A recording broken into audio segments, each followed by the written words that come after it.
어제 추석 보름달 보셨습니까? 저는 어제 보름달이 뜬다는 것도 잊어버리고 그냥 시간을 다 보냈습니다. 대신에 이제 우리 아들하고 함께 와가지고 여기서 탁구대에서 탁구 쳤는데 탁구대가 좀 시원찮아 보였지만 그래도 탁구 치기에 전혀 어려움이 없었고 좋았습니다. 보름달 보는 것보다도 아들 보는 게 더 좋죠. 오늘 예배도 함께 좀 드릴 수 있었으면 좋았을 텐데 아마 지금 집에서는 참여하고 있을 믿고 이렇게 예배 드리고 있습니다. 여러분 오늘 설교 제목을 여러분들이 보셨는데 지금 앞에 보이죠? 바울의 제2환상 굉장히 엄청난 그 설교 제목처럼 보이십니까? 오늘 어떤 말씀을 나눌 것인지 기대하시면서 말씀 가운데 나아갔으면 좋겠습니다. 에베소서의 이 말씀 가운데서 굉장히 큰 뜻이 있는 것을 느끼고 또 여러분 나누기를 원합니다. 제가 고등학교 2학년 혹은 3학년 때에 다녔습니다. 그 사도행전은 9장 7절과 22장 9절에서 똑같은 그 바울 회심 때의 상황 묘사를 보여주고 있습니다. 9장 말씀은 회심 당시를 기록한 것이고 22장은 바울 사도가 자신의 회심을 회고하고 있는 장면인데 똑같은 그 시점을 이야기하고 있는데요.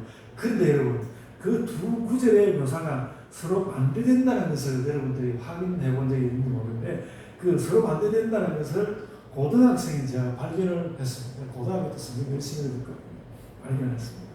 잘 보시면요. 9장 10절에는 그 바울 사도 주변의 사람들이 소리만 듣고 아무도 보지 못하였다.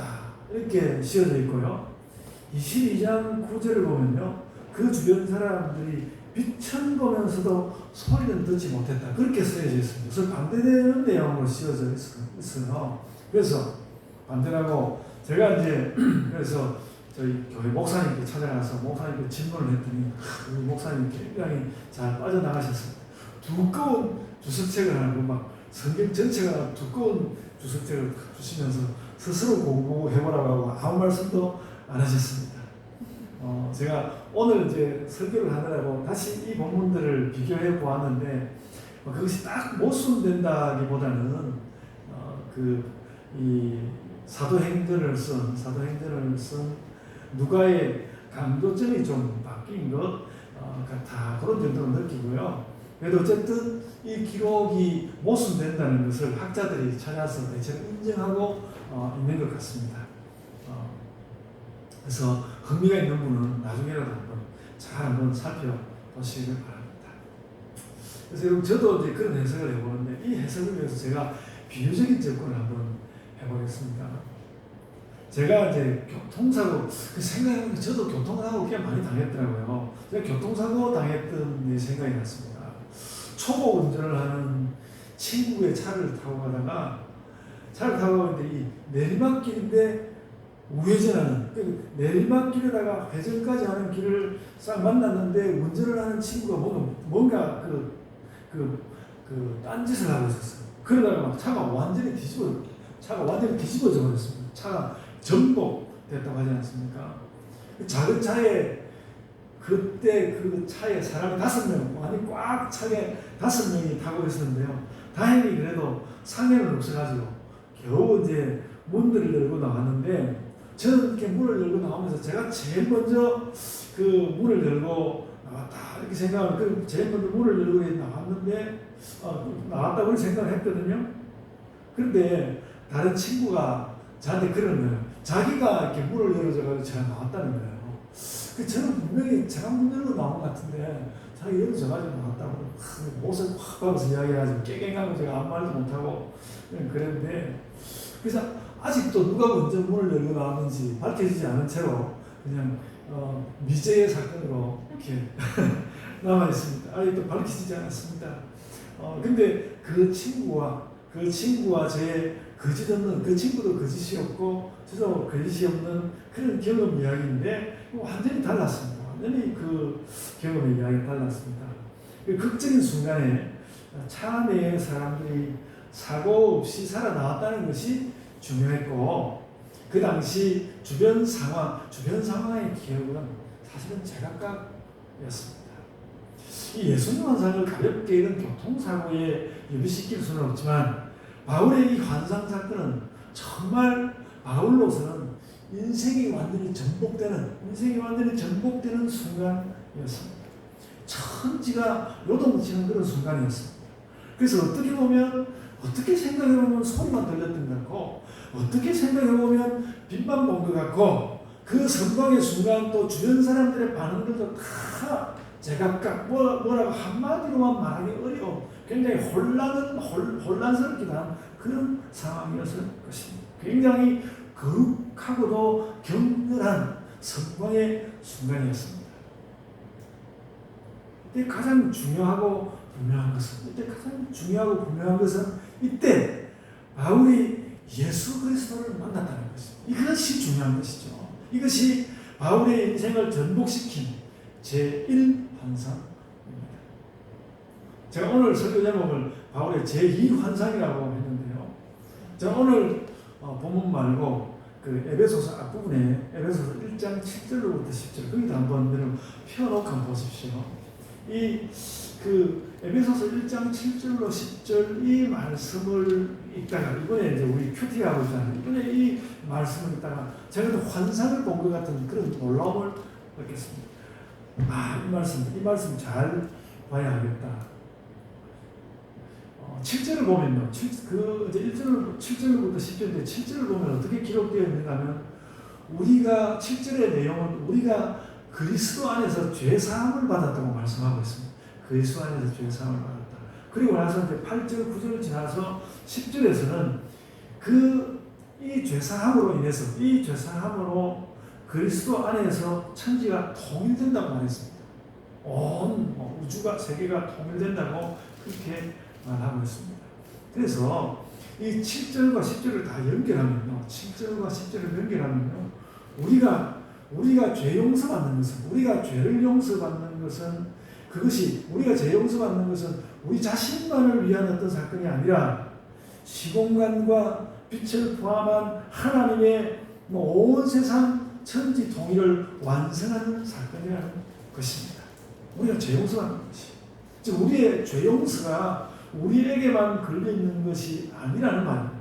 우리가 죄 용서를 받는 사건은 하나님의 세계 통일의 결정적인 지점, 통일도도 있고 그래가지고 통일이라는 말이 좀 우리에게 좀 껄쩍지근하고 그런데 다른 나라 사람들은 그렇지 않을 것입니다.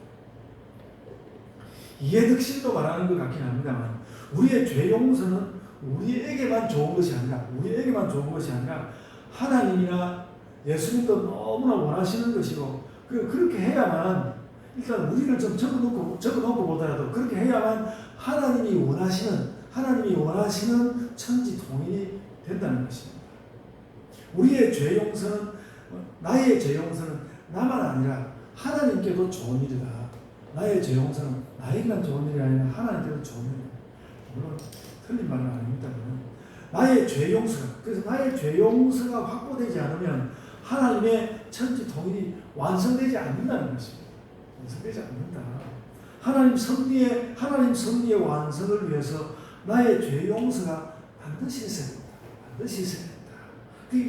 그것도 나의 것이 아니라 뭔가 나를 떠난 부분에 그 무엇도 여기에 들어있다는 것이죠. 그래서 여러분 이런 우리의 죄 용서 하나님께서 천지 통일을 위해서 쫙 끌고 가는데 끌고 가는 그 아주 결정적인 자리에 우리의 죄 용서가 있다는 것이죠. 보통 동양에서는 우리 그런 한 점을 찍는 걸 화용점정이라고 하지 않습니까? 화용점정. 그래서 사람들의 죄 용서, 나의 죄 용서는 하나님께서 하시는 천지 통일의 그 일에서 화용점정이다. 나의 죄 용서는 엄청난 사건이라는 것입니다. 그냥 네가 잘못했는데 내가 용서해 주마. 구석 찢어서 일어나는 조그만 사건이 아니고 엄청난 사건이다. 그래서 우리가 죄를 용서받는 것은 가장 먼저 우리에게 좋지만 우리가 죄를 용서받아야만 하나님의 나라가 완전한 모양을 갖추는 것이다. 그래서 하늘에 있는 것이나 땅에 있는 것이 다 그리스도 안에서 통일되게 하려 하신다. 이런 말이죠. 통일되게 하는 것은 하나님의 뜻입니다. 통일되게 하는 것은 하나님의 뜻입니다. 그리고 그것이 완성되자면 사람들의 죄 용서가 반드시 있어야 한다. 다시 말씀드리지만 나의 죄 용서는 천지 통일의 화용점정이다. 이렇게 말씀드렸습니다. 이렇게 아멘 하시고 간신히 죄 용서를 구하는 사람으로서는 너무나 영광스러운 일이죠. 간신히 내가 죄 용서 받는 거야. 그렇게만 생각하기 쉬운 사람들에게 이게 천지 통일에서 굉장히 큰 일이라는 것입니다. 이것은 나만의 일이 아니다. 그러니까 나의 죄는 치졸하고 누추하고 형편없고 또 거듭 죄를 저지르는 나의 모습 때문에 부활하신 예수님 영광의 흠집만 자꾸 내는 것 같은 그런 느낌도 들고 그러는데 이 용서의 사건은 왜 꼭 이렇게 이루어져야 하는 것이지 우리가 이렇게 물을 수 있다는 것이죠. 그렇게 되어야만 하는 세계를 관통하는 이유가 대체 뭐지? 그것이 나에게 좋다는 것은 나에게 중요하지만 큰 뜻 하나님의 섭리라는 그 큰 그림에서 볼 때 하나님의 섭리라는 큰 그림에서 볼 때 이 놀라운 하나님의 그림을 오히려 내가 망치고 있는 건 아닌가? 그렇게 생각할 수도 있는데 그 숭고한 하나님이 그의 섭리가 내 죄의 누추함 때문에 그득 흠집이 나고 있는 것은 틀림없는 것 같습니다. 그런데 그게 왜 그렇게 되어 있는 것인지 잘 모르겠지만 왜 그렇게 처음부터 그렇게 되어 있다는 거거든요.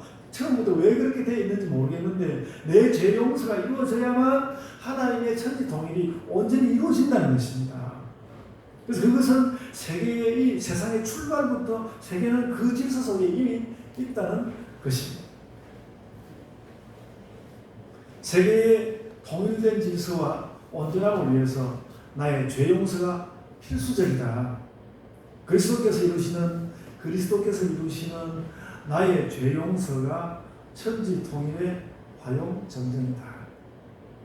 그래서 그 깊은 뜻의 전모를 우리가 완전히 알 수는 없지만 우리는 우리 자신에게 우리의 생각보다 그러니까 우리 자신에게 내가 생각하는 나 자신에게 내 생각보다 훨씬 큰 의미가 나에게 주어져 있음을 알아야 하겠다. 나는 굉장히 의미가 있는 사람이다. 나는 굉장히 의미가 있는 존재이다. 그리고 나의 죄 용서도 굉장히 의미가 있는 사건이다. 내 죄 용서는 나에게 제일 필요한 것이긴 하지만 하나님께도 그것이 궁극적인 필요이다. 궁극적 필요이다. 우리 궁극하면 하나님만 이야기하고 우리 죄 같은 건 허접스럽게 없어져야 될 것을 생각하지만 죄 용서는 궁극적인 의미를 가지고 있다. 그래야만 세계가 온전한 그림이 된다. 여러분, 제가 한 번씩 그 철학자 이야기를 했지만 철학자 라이프니츠는 이런 것을 두고 예정조화라고 불렀을 것입니다. 그렇게 하나님께서 처음부터 그런 말을 하셨다.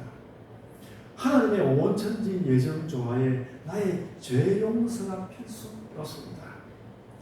그래서 내가 형벌을 회피하는 것만이 죄 용서의 뜻은 아니라는 거죠. 내가 나의 죄에 대한 형벌을 회피하는 것만이 죄 용서의 뜻은 아니다.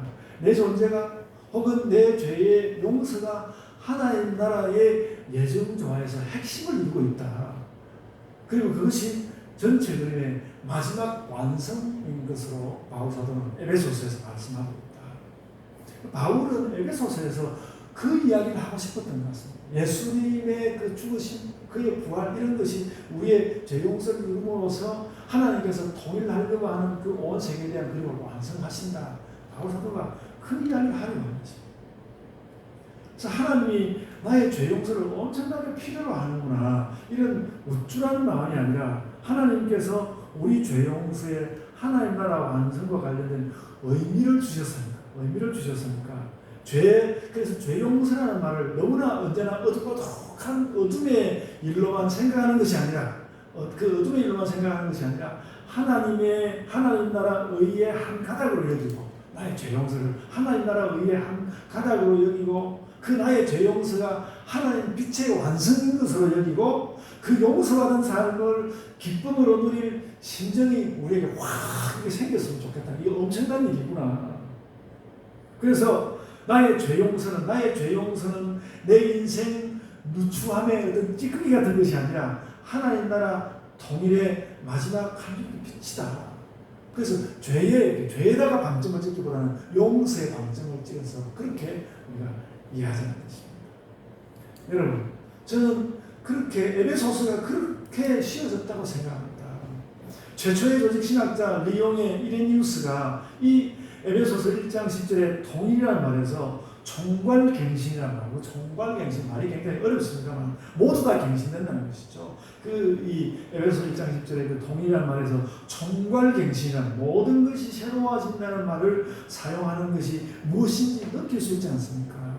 그리스도 안에서 사람이 죄 용서받는 그것이 이루어짐으로써 온 세계가 새롭게 되는 갱신이 가능해지는 것이다. 완성된다는 거예요. 그러니까 에베소서를 쓴 바울도 그랬고, 에베소서에서 체계적인 기독교 세계를 그려낸 이레니우스도 그랬던 것은 그리스도 안에서 우리의 죄 용서가 이루어짐으로써 완전히 새로운 하나님 나라의 완성적인 그림이 나온다 하는 것입니다. 제가 이것과 관련해서 철학의 어떤 개념 이런 것도 말하고 싶었는데 설교 준비하다가 다 지웠습니다. 그래도 싫어하실 것 같아서 그걸 접어두고.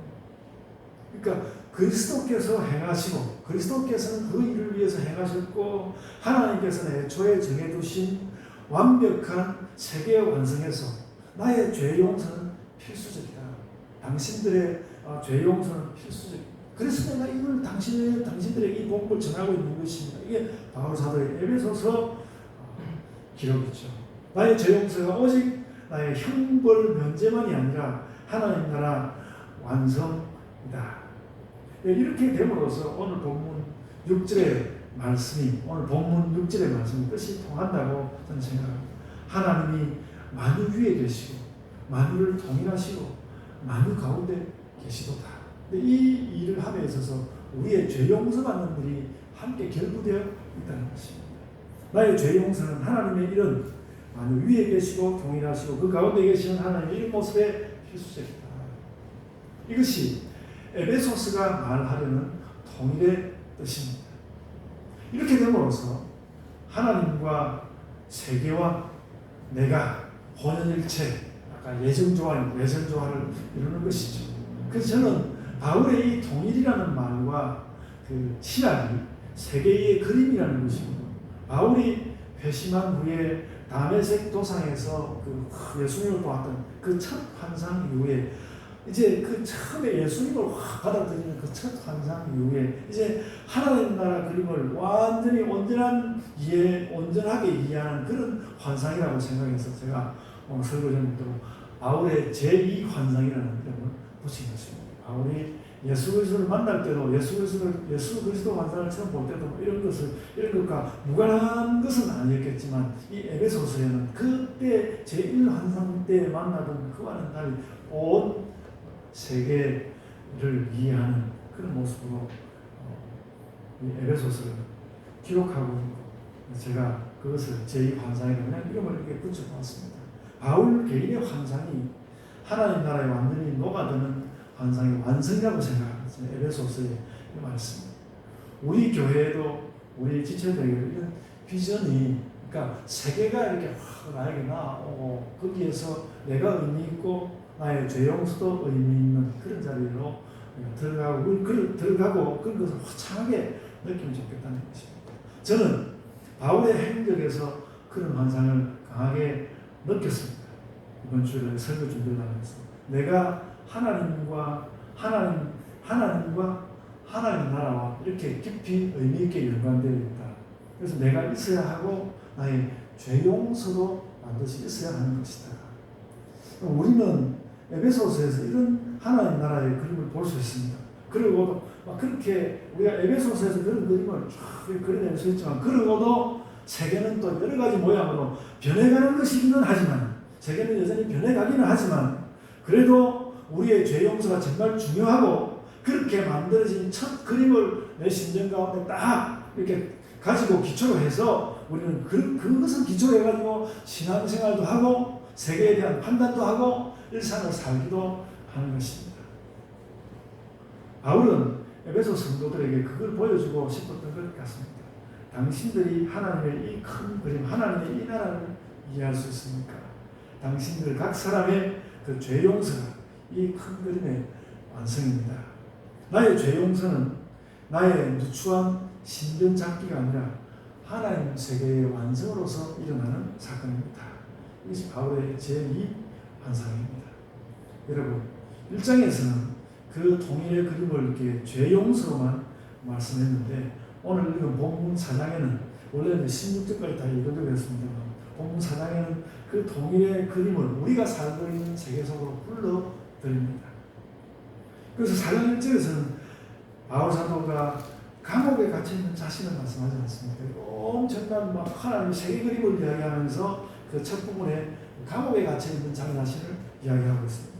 하나님 나라 통일의 섭리가 딱 갖추어져 있기 때문에 내가 감옥에 갇혀서도 실망으로 말하는 것이 아니라 이 통일의 은혜로 말씀합니다. 하나 되게 하는 하나님 나라의 은혜로서 말씀합니다. 그리고 그 통일의 은혜를 부르심받은 모든 다른 사람과도 함께한다고 말씀하고 있습니다. 거기 이어가면서 1절에 이어가면서 너희가 부르심을 받은 일에 합당하게 행하여, 그러니까 그 부르심을 받은 그 일도 그 하나님의 그 나라로부터 이렇게 오는 것이죠. 그 일에 합당하게 행하자. 그러니까 그 우리의 죄 용서를 통하여서 하나의 세계를 이루시는 그 세계에 합당하게 행하자 하는 말씀인 것이죠. 그리고 또 2절을 보면, 그 본문 2절을 보면 통일된 하나님 나라에서 비롯하는 그 부르심은 우리에게 겸손과 온유와 오래 참음과 사랑과 용납으로 형성되어 있다고 말씀합니다.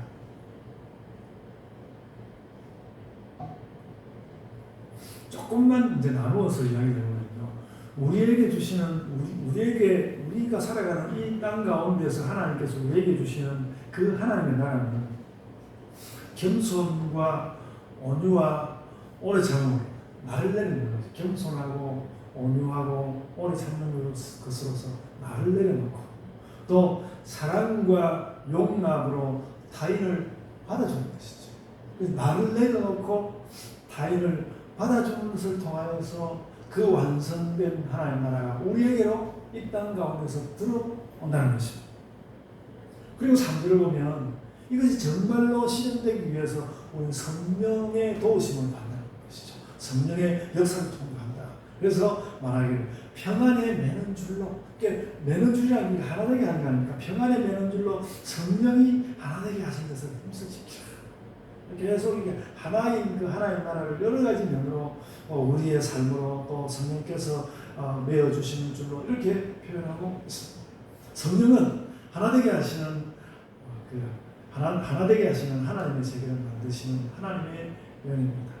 그리고 4절로부터 6절에서 그리고 나서 4절로부터 6절에서 뭐라고 말하는가 하면 세계가 하나이니까 성령님도 한 분이고 우리 예수님 주님도 한 분이고 하나님도 한 분이라고 4절로부터 6절 쭉 말씀하고 있습니다. 그러면서 바울은 에베소 교회 사람들에게 우리가 이렇게 하나님께서 잘 처음부터 잘 구성해 놓으신, 잘 계획해 놓으신 그 나라를 잘 살아내자. 그래서 우리가 이 땅 가운데 사는 것은 나를 내려놓고 또 이웃을 받아들이는 것이다. 그렇게 말하면서 우리를 설득하고 있는 것이 오늘 본문입니다. 우리가 늘 변화하는 세상을 살고 있기 때문에 에베소서 여기대로만 세계를 딱 이해하고 끝낼 수는 없지만 바울은 우리가 알아야 할 하나님 나라에, 그러니까 우리가 알아야 할 하나님 나라의 밑그림이 뭔지 보여준다는 것이죠. 하나님께서 이렇게 기본은 이것이야. 밑그림이 뭔지를 딱 보여준다는 것이죠. 그래서 여러분도 이런 세계와 하나님 나라의 밑그림을 가지고 사시기를 바랍니다. 이 밑그림을 가지고 살자는 것이죠. 그리고 그 밑그림에 말하자면 그 밑그림이 그려지는 핵심 사건이 나의 죄 용서라는 것이죠. 나의 죄 용서를 그게 바울도 그랬습니다. 그래서 하나님 나라의 핵심 사건은 바울에게는 바울이 회심하는 사건이었고 우리도 죄 용서하는 그 사건입니다. 나의 죄 용서는 나의 개인사를 넘어서 하나님 나라의 일입니다. 그리고 하나님 나라는 이 죄 용서를 넘어서 다른 요소들을 갖고 있습니다. 그것을 위해서 우리는 겸손과 온유와 오래 참음과 사랑과 용납으로 걸어갈 수 있습니다. 이것이 바울의 제2 환상입니다. 그렇게 에베소서는 하나님 나라의 기본 골격을 우리에게 보여주는 것입니다. 이제 우리의 분명한 깨달음과 우리의 비전이 요새는 깨닫고 골격에 대해서 깨닫고 미래를 바라보는 비전을 우리가 가져야 할 것입니다. 여러분, 우리가 에베소서의 지금 제가 말씀드린 이 에베소서의 청사진을 틈틈이 들여다보면서 바울만 아니라 또 에베소 교회만 아니라 우리도 하나님의 그 잘 조화된 그 세계를 늘 실제로 살아가는 그런 신자들이 됩시다. 아멘. 자, 기도하겠습니다. 주님, 은혜를 감사합니다. 바울 사도가 이미 회심하고 또 선교한 지가 20년을 해야 하는 그런 지점에서 그간의 예수를 마음 가운데 품으면서 하나님 나라를 그리고 또 생각하고 또 계시받고 한 그 모든 것을 가지고 에베소서에 말씀한 이 말씀을 가지고 아버지 하나님, 저희도 이것이 무슨 어떤 철학적인 이야기가 아니라 하나님께서 우리에게 이만한 세계를 이미 예정하시고 또 그 예정 가운데 우리를 명백히 자리 잡게 하심으로 오늘 우리의 삶을 새롭게 하시기 원하시는 하나님의 그 소원을 저희가 접합니다. 아버지 하나님, 내가 정말 죄 용서받고 싶은, 누추함에도 불구하고 죄 용서받고 싶은 그 마음을 훨씬 더 넘어서서 하나님께서 하나님의 세계를 이루기 위하여 네가 필요하다. 너의 죄 용서를 하는 것이 나에게 필요하다고 말씀하시는 하나님의 그 계시의 말씀, 하나님께서 우리를 향하여서 하시는 말씀을 우리가 듣고 하나님 나라를 이루어가는 심정으로 우리의 죄 용서의 기쁨을 얻고 또 우리의 삶 가운데서 하나님의 뜻을 이루어가는 그런 신자들로 늘 서서 살게 하여 주시옵소서. 아버지 하나님, 저희가 이 깨달음 가운데서 더 힘차게 살게 하여 주시고 하나님 나라의 그 모습에 참 맞는 그게 합당한 삶을 살아가는 그런 신자들로 서게 하여 주옵소서. 주님, 저희가 이렇게 추석을 맞았습니다. 주님이 명절을 보내는 것도 또 가을의 이 맑음과 가을의 풍성함을 즐기는 이런 모든 것들도 아버지 하나님께서 주시는 그 하나님 나라의 큰 그림 가운데에서 우리가 어떤 안정감을 얻으면서 또 어떤 나아가고자 하는 그 추진력을 얻으면서 또 어떤 사람들을 향하여서 사랑하고 용납하는 그런 심정을 얻음으로써 또 때로는 이 여러 가지 일들로 우리가 오래 참아야 할 때 오래 참는 그것으로서 이 모든 것을 이루며 나아가는 하나님께서 우리를 지키시고 하나님께서 우리에게 환상을 주시는 그런 참 성관 같은 시절, 이런 2022년 가을, 추석 이런 기간이 되게 하여 주옵소서. 저희의 삶으로 아버지 하나님께서 영광받아 주옵소서. 감사하옵고 예수님 이름으로 기도드리옵나이다. 아멘.